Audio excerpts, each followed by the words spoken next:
Hello అండి, welcome to our channel అమ్మతో ప్రతిరోజు. ఈరోజు అమ్మతో ప్రతిరోజులో మనం ఒక మంచి వీడియోని చూడబోతున్నామండి. ఇది ప్రతి ఒక్క తల్లిదండ్రులు చూడాల్సిన వీడియో అనమాట. చూడండి, నచ్చినట్లయితే ఒక లైక్ ఇవ్వండి, కమెంట్స్ పెట్టండి, సబ్స్క్రైబ్ చేసుకోని వాళ్ళు సబ్స్క్రైబ్ చేసుకోండి, సపోర్ట్ చేయండి. ఏమంటే మన పిల్లలైనా సరే ఎక్కువగా వాళ్ళని నమ్మకూడదు. ఇదే టాపిక్ అనమాట. మన పిల్లలైనా సరే వాళ్ళ మీద ఎక్కువ హోప్స్ పెట్టుకోకూడదు. కొంతమంది తల్లిదండ్రులు చూసారనుకోండి, తల్లిదండ్రుల గురించేనండి ఈ స్టోరీ. కొంతమంది తల్లిదండ్రులు ఉన్నారనుకోండి, పిల్లల్ని బాగా నమ్మేస్తారనమాట. ఆలోచించకుండా సంపాదించేదంతా వాళ్ళకే పెడుతూ ఉంటారు. చివరి కాలంలో చూస్తారులే, మన అబ్బాయే కదా మనల్ని చూస్తారు, మన అమ్మాయే కదా మనల్ని చూస్తారు అని చెప్పేసి బాగా ఎక్కువ ప్రేమను చూపిస్తూ వాళ్ళకని ఏమీ పెట్టుకోకుండా, వాళ్ళ సుఖ సంతోషాలను ఆలోచించకుండా పిల్లలకే చేస్తూ ఉంటారండి. అలా అని దాచిపెట్టడం, కొంచెం పోగు అవ్వగానే ఇవ్వడం వాళ్ళకి, ఇలా చేస్తూ ఉంటారు. అయితే ఆ పిల్లలు చివరి కాలం వరకు వీళ్ళని అలానే చూస్తారా, తల్లిదండ్రులు వీళ్ళని ఎలా చూశారో వీళ్ళు వాళ్ళని అలా చూస్తారా అనేది తెలుసుకోబోతున్నాము. బాగుంటుంది, చూడండి. ఏమంటే ఒక తల్లిదండ్రులు ఉంటారండి, వాళ్ళకి ఇద్దరు పిల్లలు అనమాట. ఒక బాబు పాప. బాబు పెద్ద అబ్బాయి అనమాట, పాప. ఏం చేస్తారు వీళ్ళు చదువులు అవ్వగానే అమ్మాయిని ఒక ఫారిన్ సంబంధం వస్తే ఇచ్చి పెళ్లి చేసేస్తారు. అమ్మాయి వెళ్ళిపోతుంది. తనేమంటే ఇయర్లీ వన్స్ అలా అన్నీ రాదండి. అక్కడ కష్టపడి సంపాదిస్తున్నాము, హస్బెండ్ ఒక్కడే సంపాదిస్తున్నాడు. అప్పుడప్పుడు ఇయర్లీ వన్స్ రావాలంటే మరి వాళ్ళు ఇస్తేనే కదా మనీ రాగలరు. వాళ్ళ మీద డిపెండ్ అయినప్పుడు కోపగించుకుంటారు. అందుకని 2-3 సంవత్సరాలకు ఒకసారి వస్తానని చెప్పేస్తుంది అనమాట. సరే అనేసి వీళ్ళు వదిలేస్తారు. First 2 years, first time 2 years అయిన తర్వాత వచ్చిద్దండి. తర్వాత 3 ఇయర్స్, ఆ తర్వాత 5 ఇయర్స్, ఇట్లా పెంచుకుంటూ పోతుంది అనమాట. ఎందుకంటే ఒకసారి వచ్చి వెళ్తే చాలా డబ్బులు ఖర్చు అవుతాయి కదా, అందుకని రావడం లేదు. ఇప్పుడే వీడియో కాల్స్ అవి ఉన్నాయి కదా, అందులో చూసి మాట్లాడుకోవటం అలా ఉంటుంది అనమాట. ఇకపోతే బాబు చదువు అయిపోయిద్ది, ఒక జాబ్లో జాయిన్ చేస్తాడు. జాయిన్ చేస్తే ఇంకొన్ని రోజులకి అబ్బాయికి పెళ్లి చేసేస్తారు. మన బాధ్యత తీరిపోయిద్ది. ఈయన ఒక గవర్నమెంట్ ఎంప్లాయీ అనమాట, రిటైర్డ్ అయ్యే స్టేజ్లో ఉంటాడు. ఇప్పుడే పెళ్లి చేస్తే మన బాధ్యత తీరిపోయిద్ది. వాళ్ళ ఫ్యామిలీ వాళ్ళు చూసుకుంటారు. మనం ఏదన్నా వాళ్ళతో పాటే ఉంది, మనకు వచ్చే దాంట్లో ఏదన్నా ఇచ్చి హెల్ప్ చేద్దామని చెప్పేసి సొంత ఇల్లు అనమాట అనుకొని పెళ్లి చేస్తారు. ఇలా పోతూ ఉండగా అబ్బాయికి ఏమవుతుందంటే శాలరీ చాలడంలో తక్కువ శాలరీ వస్తుంది. భార్య వచ్చేసింది, కొంచెం ఖర్చులు ఎక్కువగా ఉంటుంది. అందుకని ఎన్ని రోజులు ఇలా తక్కువ జీతానికే మనం చేస్తూ ఉంటాము, మనం ఏదన్నా ఒక బిజినెస్ స్టార్ట్ చేద్దాం. మనకు తెలిసిన కొన్ని నేర్చుకొని ఉంచుకుంటాడనమాట. అది స్టార్ట్ చేస్తే మనం బాగా పైకి రావచ్చు. కానీ డబ్బు లేదు. బ్యాంకులో వెళ్తే తిప్పుతూ ఉన్నారనమాట. ఏదన్నా ఇది చేస్తేనే ఇస్తాం లోను, ఊరికే ఇవ్వమంటే. ఇంకా ఇవన్నీ తిరగలేక ఏం చేస్తాడంటే అంతలో వాళ్ళ నాన్న రిటైర్డ్ అయిపోతే వాళ్ళ నాన్న దగ్గరకు వస్తాడు. వీళ్ళు ఏం చేస్తారు, ఆ డబ్బు వాళ్ళ పేర్లు వేసుకుంటారనమాట. ఉండటానికి ఇల్లు ఉంది, అబ్బాయి ఏదో సంపాదించుకుంటున్నాడు, అజ్జాలు వాళ్ళిద్దరు తినడానికి భార్యాభర్తలు, ఇంకా పెన్షన్ వస్తుంది, ఇస్తే అలా అడ్జస్ట్ చేసుకోవచ్చు అని చెప్పేసి వాళ్ళు అది ఎఫ్డీలు వేసుకుంటారండి. తర్వాత అమ్మాయికి కొంచెం ఇద్దాము, మిగిలింది అబ్బాయికి ఇచ్చేద్దాము, అమ్మాయికి అన్నీ చేసి పంపించాము కదా అని చెప్పేసి అమ్మాయికి కొంచెం అబ్బాయికి కొంచెం ఇద్దాం అనుకొని ఎఫ్డీలు వేసుకుంటారు. మనం ఉన్నంత వరకు అది తిందామంటే పిల్లలకే పెడతారు, ఎవరికి పెడతారు, వాళ్ళిద్దరికి ఏం ఖర్చులు ఉంటాయండి, మందులు అంతే, ఇంకేముంది. పెన్షనే బాగా వస్తుంది, ఒక 50,000 వస్తుంది, అదే ఎక్కువ అనుకొని అది ఎఫ్డీలు వేస్తారనమాట. ఇంకా ఈ అబ్బాయి కొన్ని రోజులు ప్రయత్నిస్తాడు, ఏమీ సక్సెస్ అవ్వదు. ఇంకప్పుడు తండ్రి దగ్గరకు వస్తాడు. భార్య చెబుతుంది, మీ నాన్న రిటైర్మెంట్ మనీ ఉంది కదా, వెళ్ళి అడగండి, అది తీసి పెట్టుకోండి, తర్వాత మన బిజినెస్ ఇద్దవ్వగానే మనం ఇచ్చేద్దాం కొంచెం కొంచెంగా ఆయనకి అనగానే, ఇస్తారో ఇవ్వరో వద్దులే అంటే, లేదు అడగకుండా ఎలా చెప్తారు, వెళ్ళి అడగండి అంటే, సరే అని వెళ్ళి అడుగుతాడు. నాన్న నేను ఇలా బిజినెస్ స్టార్ట్ చేయాలనుకుంటున్నానంటే, సరే బాబు స్టార్ట్ చేయి అంటాడు. నాకు శాలరీ చాలడంలో, అందుకని ఎక్కడ తిరిగినా కూడా నాకు బ్యాంక్ లోన్ దొరకట్లా, మీరు కొంచెం హెల్ప్ చేయండి అంటే, ఏం చేయాలి, ఎవరన్నా పట్టుకొని చెప్పించాలంటే అది కాదు, మీ రిటైర్మెంట్ మనీ ఉంది కదా అది నాకు ఇచ్చారంటే దాంతో నేను బిజినెస్ స్టార్ట్ చేసి మీ డబ్బుల్ని మీకు ఇచ్చేస్తాను అంటాడు.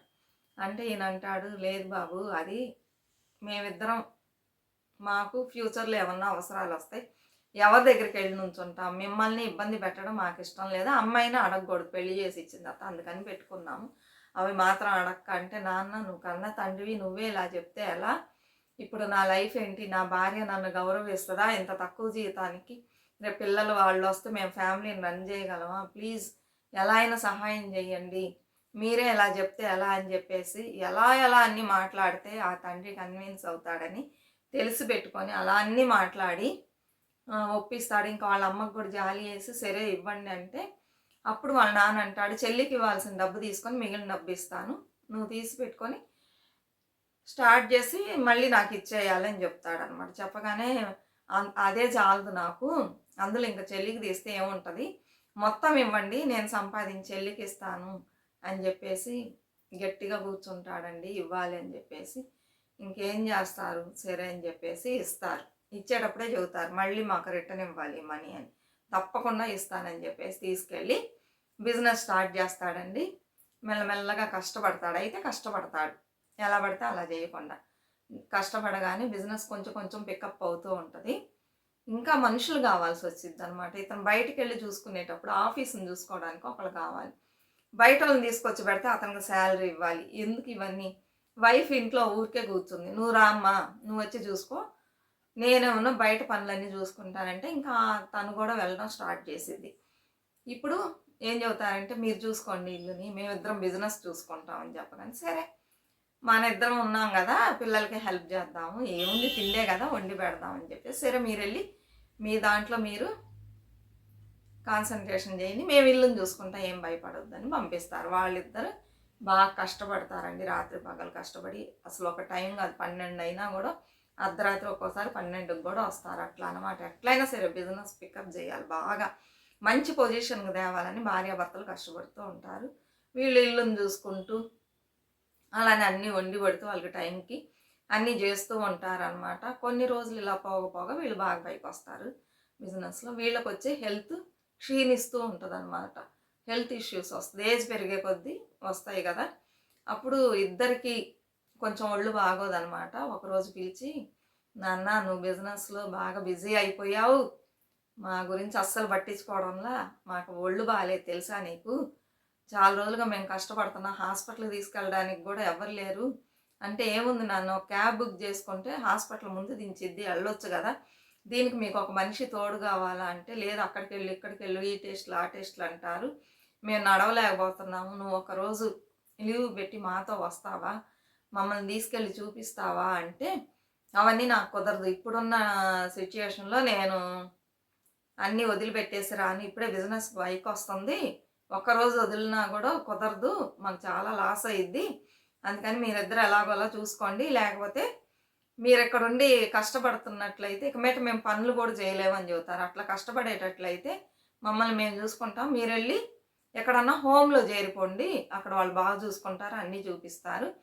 పెన్షన్ డబ్బులు వస్తున్నాయి కదా 50,000, అది పే చేసి మీరు హోమ్లో ఉండండి అని గట్టిగా ఒకలాగా మాట్లాడేటప్పటికి వీళ్ళిద్దరికి బాధేస్తుంది అనమాట. నైట్ బాధేసేసి మన దగ్గర ఉన్న డబ్బులన్నీ లక్షల్లోనే కదండి ఉంటుంది, అమ్మాయికి గొడవలో మొత్తం డబ్బు తీసేసుకొని ఇప్పుడు బిజినెస్లో బాగా పైకి వచ్చాడు, మనం చూడడానికి టైం లేదు, రోజు చూడమని చెప్పట్లా, ఎప్పుడన్నా ఇలా ఒళ్ళు బాగోలేనప్పుడు తీసుకెళ్లే కదా మనం చూపించమంటున్నాం, దానికి వెళ్ళి హోమ్లో చేరమని చెప్పాడు, మనల్ని వాడుకొని చివరికి మనల్ని వదిలేశాడు, ఇలాంటి వాళ్ళ దగ్గర మనం ఉండకూడదని రాత్రి భార్యాభర్తలు ఇద్దరు బాధపడుతూ అనుకుంటారండి. ఇంకా తెల్లవారిద్ది అనమాట. పొద్దున్నే వీళ్ళకి కాఫీలు టీలు టిఫిన్లు అన్నీ చేసి పెడతారు కదా, లేచి పాపం ఆవిడ 5 గంటలకు అన్నీ లేచి వీళ్ళు పొద్దున్నే వెళ్ళిపోతారు, అన్నీ చేసి పెడుతుంది అనమాట.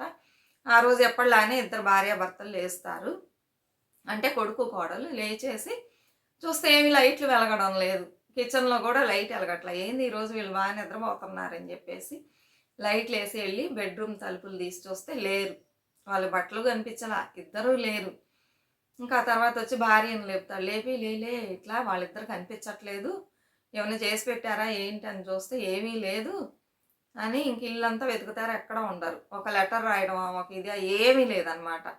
వాళ్ళిద్దరు ఏమనుకుంటారంటే మన దగ్గర ఉన్న డబ్బుని తీసేసుకొని వాళ్ళ అవసరాలను తీర్చుకొని ఉండటానికి ఇల్లు ఉంది, ఇప్పుడు మనం పనికి రాకుండా అయిపోయాం, వయసు అయిపోయిన కాలంలో మనం వాళ్ళకి బరువుగా కనిపిస్తున్నాం. ఇలాంటి కొడుకు మొహం ఇంక మనం జీవితంలో చూడకూడదు. ఎవ్వరి మొహం చూడకూడదు. కొడుకు మొహం, కూతురు మొహం. ఇద్దరి మొహాలు చూడకూడదు మనం ఇక మీదట.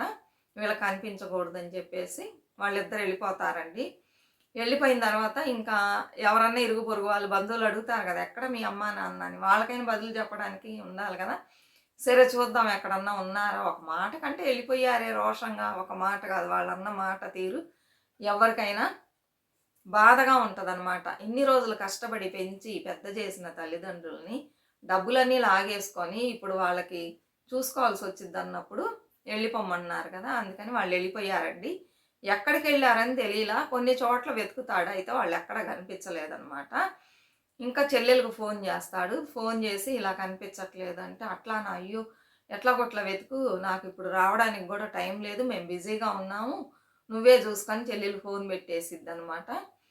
దొరికితే అప్పుడు నాకు ఫోన్ చెయ్యి అంటది. వీళ్ళనుకుంటారు మనమే బిజీగా ఉన్నాము. మనల్ని వెతకమంటుంది. మరి ఇన్ని రోజులు మీకే కదా! డబ్బంతా ఇచ్చి సేవలన్నీ చేసి మిమ్మల్ని ఇంత పైకి తీసుకొచ్చారు. వాళ్ళని వెతకటం మీకు ఇదిగా ఉందా? కష్టంగా ఉందా? ఇలా చాలామంది పిల్లలున్నారండి. తల్లిదండ్రులని అవసరానికి యూజ్ చేసుకొని, వాళ్ళకి అవసరం లేనప్పుడు వదిలేస్తారనమాట. ఈ తల్లిదండ్రులు ఏం చేస్తారంటే, మనం బాగా చూసుకుంటున్నాం కదా! పిల్లలు మనల్ని చూసుకుంటారనుకుంటారు. వాళ్ళకని ఏమి ఉంచుకోకుండా అన్ని డబ్బుల్ని అప్పుడప్పుడు పోగు చేయడం, ఇవ్వడం ఇలా చేస్తూ ఉంటారు. కొంతమంది తల్లిదండ్రులు ఆస్తిపాస్తులు కూడా రాసి పెట్టేస్తారు. కొంతమందొచ్చి బాగా చూసుకునేవాళ్ళు ఉన్నారు. అందరూ పిల్లలు ఇలానా అంటే లేదు. కొంతమంది పిల్లలొచ్చి తల్లిదండ్రులని చివరి వరకు బాగా చూసుకునే పిల్లలు ఉన్నారనమాట. కొంతమంది వదిలేసేవాళ్ళు ఉన్నారు. అందరూ అలాంటి పిల్లలా అనుకుంటే కాదు. మంచోళ్ళున్నారు. కొంతమంది ఇలా అవకాశవాదులు ఉన్నారు. యూజ్ చేసుకొని వదిలేసేవాళ్ళు. ఇదొచ్చేసి ఒక పాపం కిందే గదండీ!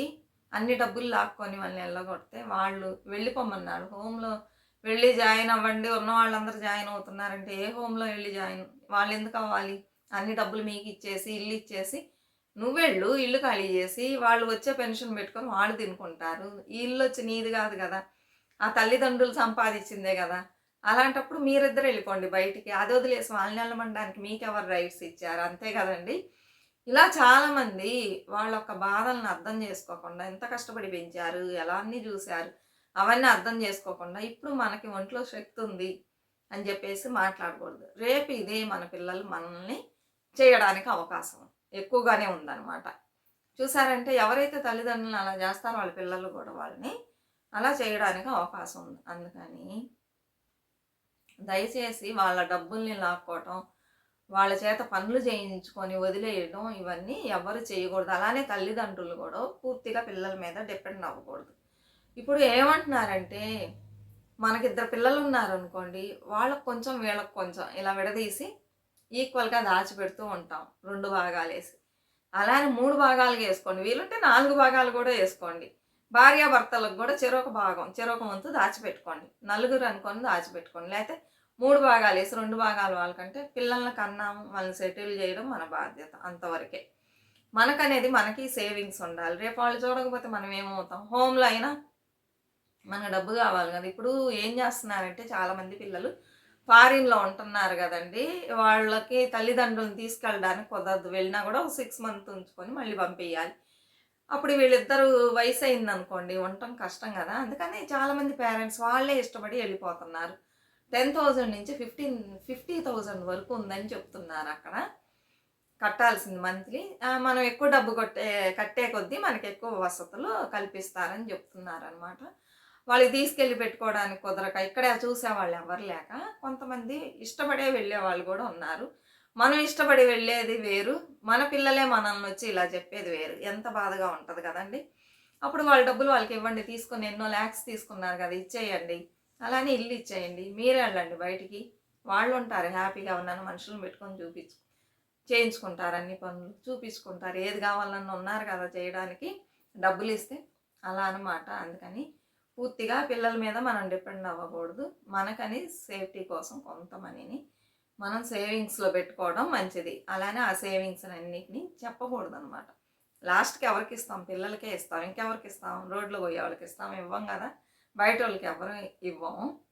ఎప్పుడైనా మనకుందంటేనే మనం సేఫ్‌గా ఉన్నట్టు అర్థం అనమాట. ఇలా మన దగ్గర డబ్బులు తీసుకునే వరకు మంచి మాటలు చెబుతారు. తీసుకున్న తర్వాత చూసారా అసలు రంగు బయటపడింది. అందుకని ఎక్కువగా ఎవరిని నమ్మకుండా మీ జాగ్రత్తలో మీరుండండి.